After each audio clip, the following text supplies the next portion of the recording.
Olá, pessoal.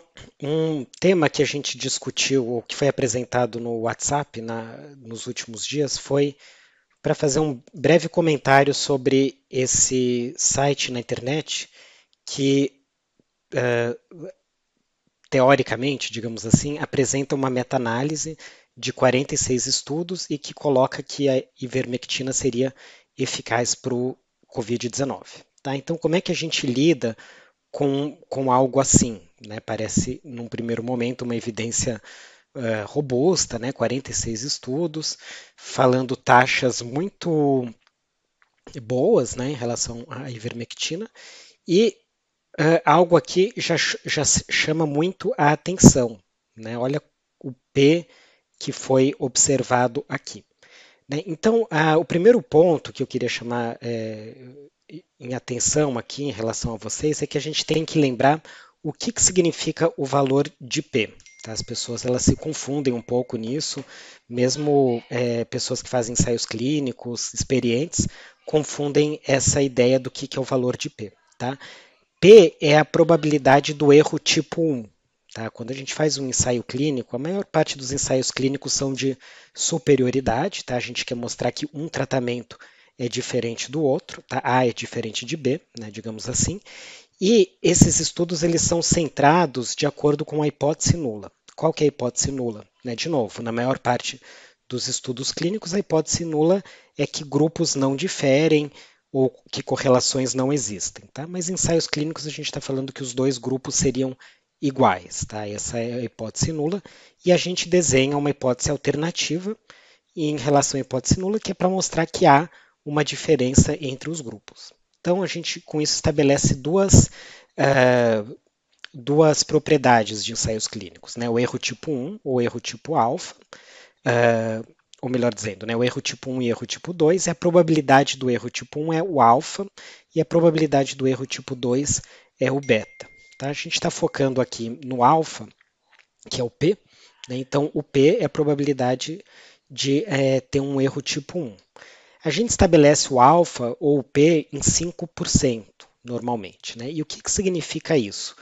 Se eu falo que um estudo conseguiu, né, teve um P de 0,04, é uma probabilidade de um falso positivo de 4%. O que significa isso exatamente? É entendendo que, partindo do pressuposto que a hipótese nula seja verdadeira, ou seja, que não há diferença entre esses grupos, a probabilidade de ter um resultado igual ou maior, caso fosse repetido esse estudo, seria de 4%. Tá? Então, o que chama a atenção aqui? Esse P, se a gente for contar, e ele até entrega aqui, né? Ele fala que esse P com um monte de casas depois da vírgula é de 1 em 70 trilhões. Tá? Então, ele está dizendo para a gente que é, a probabilidade de ter um erro, de ter um falso positivo, é esse número. Tá? Por que isso já de cara é um absurdo? Né? A gente tem que entender um pouco o que significa essa intuição. Tá? E aí eu vou mostrar para vocês, desculpa, eu vou mostrar para vocês esse blog. Tá? Esse blog é muito interessante, não só pelos posts que eles colocam, mas porque ele mostra uma interação, uma visualização interativa. Tá? E aqui eu vou abrir do intervalo de confiança. Então vamos dar uma pausa aqui, vou até renovar e dar uma. Opa, vamos dar uma pausa. Tá? Então, ignorar um pouquinho o que está acontecendo aqui. O intervalo de confiança ele guarda uma relação muito grande com o P. Tá? Na verdade, é mais do que uma relação muito grande. Com o P você calcula sempre um intervalo de confiança. Tá? O que o intervalo de confiança significa? Que a cada um intervalo de 95%, né, intervalo de confiança de 95%, significa que se eu fizesse amostras aleatórias da população e corresse o estudo 100 vezes, por exemplo, eu só ia encontrar um resultado diferente em 5 vezes, tá? Então isso vai muito de encontro, ou melhor, ao encontro, né, do que significa o valor de P, que parte do pressuposto que a hipótese nula é verdadeira e que, sei lá, em 5%, por um P de 0,05, eu vou encontrar um resultado igual ou mais extremo. Tá? Então aqui para o intervalo de confiança de 95%, que é o que está mostrando aqui, né? Depois a gente pode até girar, significa que eu vou encontrar, eu vou até aumentar um pouquinho aqui o tamanho da amostra para ter uma ideia um pouco melhor. E o que está acontecendo aqui? Então, está tendo uma simulação mostrando média e desvio padrão e uma hipótese aqui que é do valor observado. Então, se a gente for ver um pouco mais em detalhes, né, observa quantas vezes vai cair fora dessa margem. Olha só, aqui caiu um, aqui caiu outro, tá? Mas de maneira geral é muito pouco. E se eu aumentar mais ainda, você vê que, por exemplo, ter uma probabilidade que cai fora daqui é extremamente raro, tá bom? Deixa eu só dar um refresh aqui. Vamos ver. Tá, vamos acelerar um pouquinho aqui. Agora ele está mostrando, tá? Então, se a gente for ver, é mais ou menos isso. A cada, vamos dar uma pausa no 500, tá? Então, você vê 5% mais ou menos perdeu essa observação. E a gente consegue ver aqui, olha, só média com o desvio padrão, ou melhor, com o intervalo de confiança, caiu fora do esperado. Quando a gente coloca 1 em 70 trilhões, significa que a cada 70 trilhões de estudos, apenas uma amostra seria um falso positivo, ou seja, as outras 69,99999 de amostras dariam um resultado descartando a hipótese nula, ou em outras palavras, é altamente improvável, vai que a ivermectina fosse igual ao placebo, então a gente poderia rejeitar a hipótese nula. Agora, vamos pensar direito o que significa esse número de 70 trilhões. Tá? Então, só para lembrar, o planeta Terra tem 10 bilhões de pessoas. Se a gente calcular, por exemplo, né, 10 bilhões, né, 10 a menos, vamos arredondar então para 7 bilhões. Tá? 7 bilhões a gente tem 1 bilhão é 10 elevado a nona, né? E 70 trilhões vai ser 10 elevado a 13ª. Então, isso na prática significa, né, que a gente teria que repetir esse estudo 1000 vezes no planeta Terra, tá? Ou em outras palavras, em 1000 planetas com uma população igual ao planeta Terra, para identificar uma evidência de que a ivermectina seria igual ao placebo. É isso que o P significa. Tá? É altamente improvável que exista qualquer coisa assim que a gente possa provar com tanta confiança, tá bom? Então, para vocês terem uma ideia, a partícula de bóson-Higgs, né, no acelerador de partículas, ela partiu de um P de 10 a menos 12, tá? Não chegaria a 70 trilhões. Cálculos de Boeings, por exemplo, de aviões, partem de um P de 10 a menos 9. Tá? Na literatura científica, até faço um desafio aqui para vocês encontrarem o menor P possível na literatura. Tá? Normalmente a gente vê P's de 10 a menos 6, 10 a menos 7 em estudos de genética ou de neuroimagem. Mas por que tem um P tão baixo lá? Porque na verdade não é testado um gene. Né? São testados, por exemplo, 100 mil genes, que é 10 a quinta. Então, se eu colocar que o limite é 10 a sexta, e eu fizer aquela correção de Bonferroni, na verdade eu estou partindo na prática de um P de 0,01, quer dizer, nada demais, eu estou corrigindo para múltiplas comparações, e a neuroimagem é a mesma coisa. Tá? Então ela está partindo de também muitos voxels, né, muitos clusters, então por isso que é corrigido. Tá? Então procure identificar na literatura científica algum P de 10 a menos 14. Eu acho impossível que vocês identifiquem um. Então, só por aqui a gente já sabe que não tem como isso ser verdadeiro. E é isso importante a gente perceber, né? Essa intuição é importante de ter. Uma outra intuição que é importante ter, por que eu falo intuição? Porque aqui a gente não vai entrar no cálculo propriamente dito, mas é a intuição de entender o que significa o valor de P ou um intervalo de confiança. Uma outra coisa é que o P e o intervalo de confiança eles são diretamente relacionados. Através de um, a gente calcula o outro. Tá? E era isso que eu queria mostrar para vocês. Basicamente, está indicando que quanto menor o P, mais estreito é o intervalo de confiança. Tá? Então, a gente pode observar aqui que conforme vai aumentando o valor de P, o intervalo de confiança vai diminuindo, tá bom? Ou seja, né, por que eu falei isso? Que para ter um P tão baixo, a gente teria um RR, né, na verdade um intervalo de confiança super estreito, tá? Muito mais disso do que está sendo observado.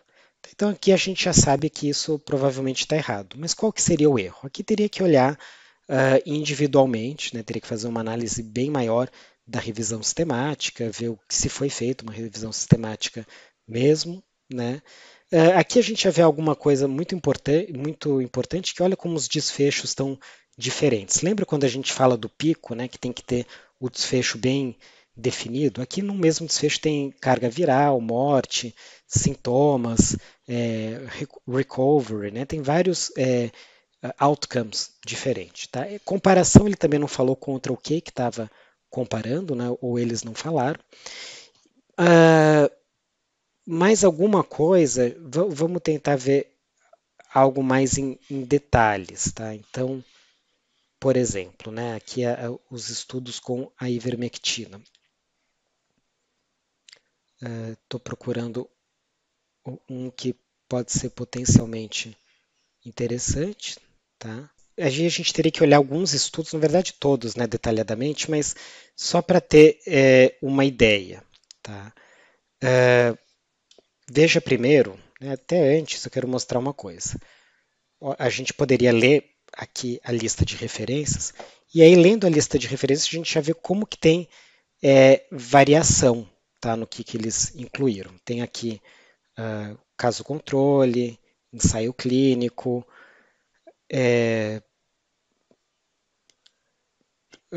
algo que parece um estudo aberto, algo que supostamente seria um ensaio clínico, enfim, tem uma grande variedade. Tá? A gente pode dar uma olhada, eu quero até mostrar alguns que eu identifiquei, né? Então, só um pouco. Bom, um dos que eu identifiquei é esse Carvalho, tá? O que aconteceu? Por que eu achei interessante separá-lo? Porque, teoricamente, ele seria o maior estudo. Tá? Então aqui a gente já vê uma coisa bem. Eu peguei aqui o melhor desfecho, tá? Que teoricamente seria 89% de melhora, mas é até interessante isso que a gente comentou, né? O que significa uma melhora se o desfecho é morte, né? O que é melhor que morte, né? Então ele está misturando aqui desfechos contínuos e categóricos, né? Morte com carga viral, com sintomas. Isso vocês vão ver no grade, né? Que é muito complicado misturar desfechos irrelevantes, como carga viral, né? Com desfechos como morte, que é altamente relevante, com outros intermediários, né? A gente não faz. Ele também não fez nenhum tipo de quality assessment. Tá? Na próxima aula vocês vão ver o que significa fazer o quality assessment e por que é importante. Tá? Mas eu peguei o Carvalho justamente por quê? Porque é um dos que está mais carregando a evidência aqui. A gente pode até ver esse também, eu não vi ainda, mas a gente pode até abri-lo depois. Tá? Mas olha que interessante, aqui já tem algo de errado, porque a gente sabe que no forest plot, quanto maior o quadrado, maior o tamanho do estudo. Então é estranho que aqui teria que ser o segundo maior quadrado, tá? Mas ele é pequenininho. Até o de 3.346, na verdade, está um pouco estranho, tem quadrados maiores aqui. Tá? Então tem algum erro bem básico. Tá? Não existe um forest plot o quadrado não ser o tamanho relativo dos estudos. Se a gente clica aqui no Barreira, tá? Vamos até adiante aqui, né, que nem eu falei para vocês. eu não vi ele ainda. Então um pré-print, pelo menos eles não atualizaram.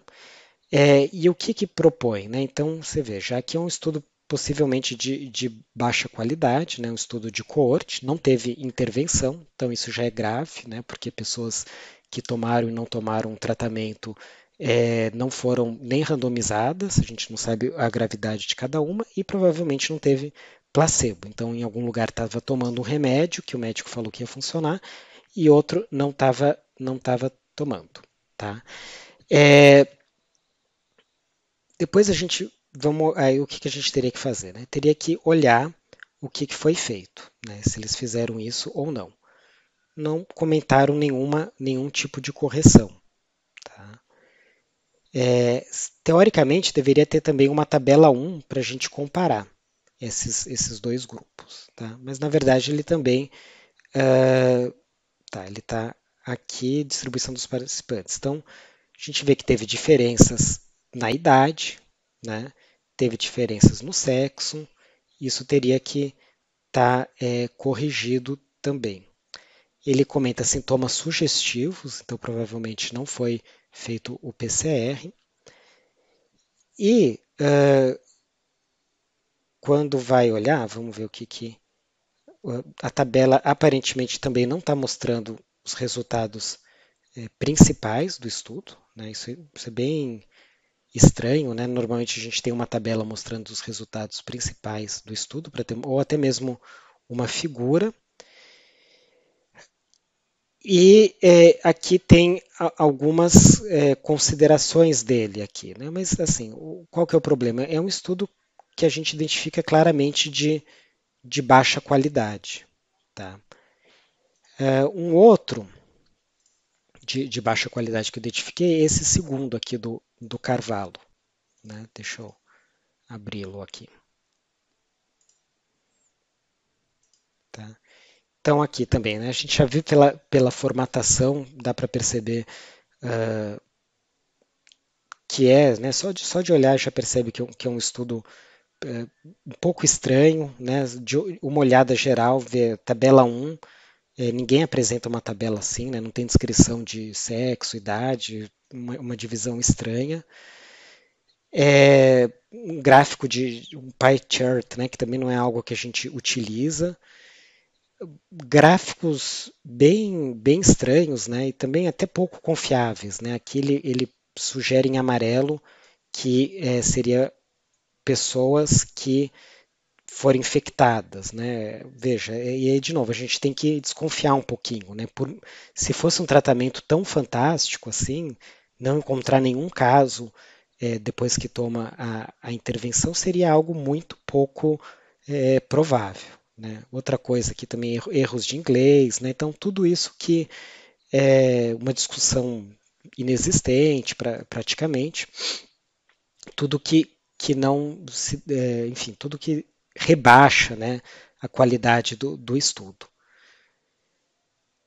Depois a gente vai olhar, né, então vamos ver se teve randomização, se ele cita, né, não foi randomizado, então de novo a gente tem aqueles problemas, ou seja, na verdade ele está incluindo estudos de baixa qualidade, tá? Então, e misturando. E o que aparece que ele está fazendo é simplesmente ir multiplicando os valores de P. Tá? Então, algo também inexistente. Ninguém sai multiplicando o valor de P. Parece que não foi feito nenhum cálculo específico e por isso que chega num P tão baixo.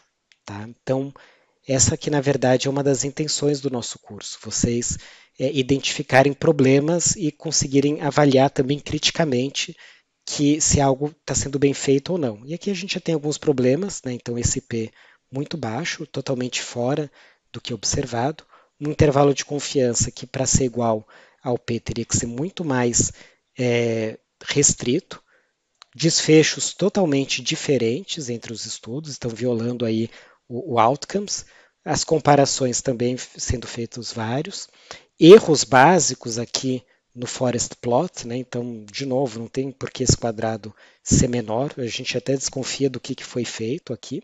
E qualidade dos estudos, né, pode abrir aleatoriamente e vai ver que a qualidade em si é muito baixa. Tá? E aí outras coisas também, né? A metodologia não aparece direito, né? Vem introdução e resultados e assim por diante. Tá? Então, uma série de coisas que faz a gente acender aí o sinal vermelho quando avalia estudos desse tipo. Tá bom?